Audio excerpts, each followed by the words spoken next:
நம்மள நெறைய பேருக்கு ஹோம் லோன பத்தின பேசிக்கான ஒரு புரிதல் இல்லாம இருக்கு. நம்ம எல்லாம் என்ன நெனச்சுட்டு இருப்போம், இனிஷியலா நம்ம பே பண்ற இஎம்ஐ வந்துட்டு, பாதி வந்துட்டு உங்களுக்கு இன்ட்ரெஸ்ட்டுக்கும், ரிமைனிங் இருக்கிறது வந்துட்டு பிரின்சிபலுக்கும் போகும் அப்படிங்கிற மாரி தான் யோசிச்சுட்டு இருப்போம். இன்னும் சில பேரு 20% வந்துட்டு இஎம்ஐக்கும், ரிமைனிங் இருக்கிறது பிரின்சிபலுக்கும் எடுத்துப்பாங்க அப்படிங்கிற மாரி யோசிச்சுக்கிட்டு இருப்போம். அப்படி கிடையாது. ஃபார் எக்ஸாம்பிள் நீங்க ஒரு 50,00,000க்கான ஹோம் லோன் எடுக்குறீங்கன்னா, மந்த்லி இஎம்ஐ நீங்க ஒரு 38,000 நீங்க பே பண்ற மாரி இருக்கும். அந்த 38,000த்துல இருந்து இனிஷியல் ஸ்டேஜ்ல 32,000 வரைக்கும் உங்களுக்கு இன்ட்ரெஸ்ட் மட்டும் தான் எடுத்துப்பாங்க. ரிமைனிங் இருக்க அமௌண்ட் தான் உங்க பிரின்சிபல்ல இருந்து ரெடியூஸ் பண்ணுவாங்க.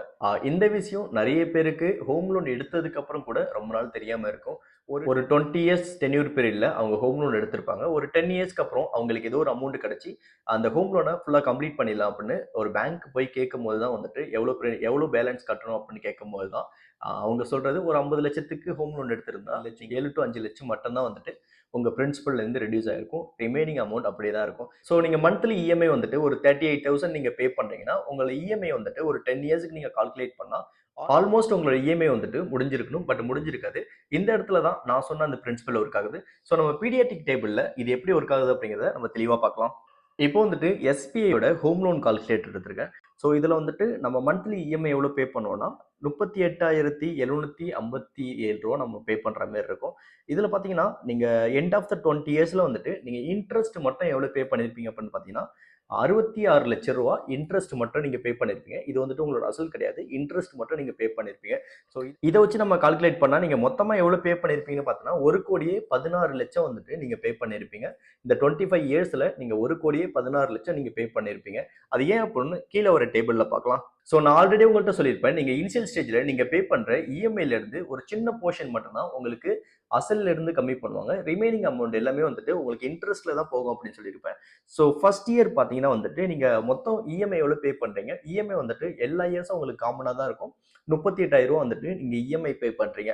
அதுல வந்துட்டு ரூ. 5,000 மட்டும் தான் வந்துட்டு உங்களோட பிரின்சிபல்ல இருந்து கம்மியாகும்.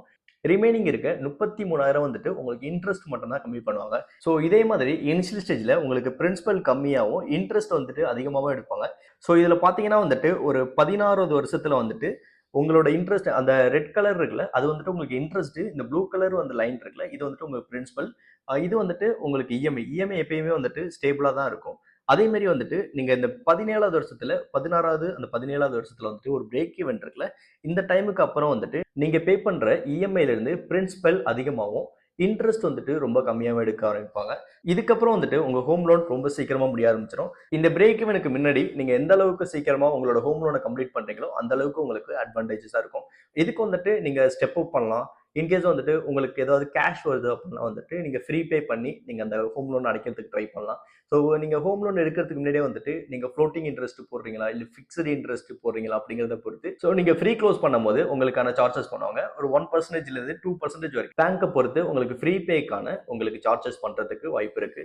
ஸோ இந்த சேட்டை ஸ்க்ரால் பண்றீங்க அப்படின்னா வந்துட்டு உங்களுக்கு இதுல தெளிவா போட்டிருப்பாங்க.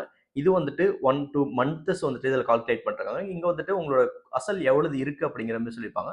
ஸோ நான் ஆல்ரெடி சொல்லியிருப்பேன், இனிஷியல் ஸ்டேஜ்ல வந்துட்டு உங்களுக்கு பேலன்ஸ் நிறைய இருக்கும்.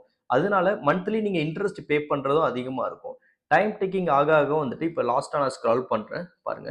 ஸோ லாஸ்டா பாத்தீங்கன்னா உங்களோட பேலன்ஸ் ரொம்ப கம்மியா தான் இருக்கும். அதனால வந்துட்டு நீங்க பே பண்ற இஎம்ஐல இருந்து ஒரு பெரிய போர்ஷன் வந்துட்டு உங்களோட பிரின்சிபலுக்கும், ரிமைனிங் வந்துட்டு ஒரு சின்ன போர்ஷன் வந்துட்டு உங்களோட இன்ட்ரெஸ்ட்டுக்கும் போகும். இந்த பேட்டர்ன் ஃபாலோ பண்ணி தான் உங்களோட ஹோம் லோனை கால்குலேட் பண்ணுவாங்க. நீங்க எந்த அளவுக்கு இனிஷியல் ஸ்டேஜஸ்லயே உங்களோட ஹோம் லோனை மேஜரா நீங்க கட்டி அடைக்கிறீங்க, இல்ல ஸ்டெப் அப் பண்றதா இருக்கட்டும், இல்ல ஒரு டென்யூர் பீரியட கம்மி பண்றதா இருக்கட்டும், இல்ல ஏதோ அமௌண்ட் வந்துச்சுன்னா அந்த அமௌண்ட் வச்சு உங்களோட ஹோம் லோனை கம்ப்ளீட் பண்றதா இருக்கும். இனிஷியல் ஸ்டேஜ்ல பண்றப்ப உங்களுக்கு அட்வான்டேஜ் அதிகமா இருக்கும். ஸோ டைம் டிக்கிங் ஆக ஆக வந்துட்டு உங்களுக்கு நார்மலா கட்டுற இஎம்ஐயை வந்துட்டு நீங்க கட்டிக்கிட்டு இருந்தாலே உங்களுக்கு போதுமானதா இருக்கும். என்னோட ஒரு சின்ன ஒப்பீனியன், நீங்க ஒரு 10 இயர்ஸ் டென்யூர் பீரியட்ல ஒரு ஹோம் லோன் எடுக்கிறீங்க அப்படின்னா வந்துட்டு உங்களுக்கு அந்த பிரச்சனை கிடையாது. அதே வந்துட்டு நீங்க ஒரு 20 25 வருஷம் டென்யூர்ல வந்துட்டு நீங்க ஒரு ஹோம் லோன் எடுக்கிறீங்கன்னா, நீங்க பே பண்ற இன்ட்ரெஸ்ட் வந்துட்டு நீங்க எடுக்கிற பிரின்சிபலோட ரொம்பவே அதிகமா இருக்கும். டபுள் தி டைமுக்கு மேலேயே இருக்கும். முடிஞ்ச அளவுக்கு கம்மியான ஒரு டென்யூர்ல வந்துட்டு ஹோம் லோன் எடுங்க. ஸோ ஹோம் லோன்ல ஹிடன் சார்ஜஸ் என்னென்ன இருக்கு அப்படிங்கிறத பத்தி ஒரு வீடியோ வேணா கீழே கமெண்ட் பண்ணுங்க. நான் உங்களுக்கு போஸ்ட் பண்றேன்.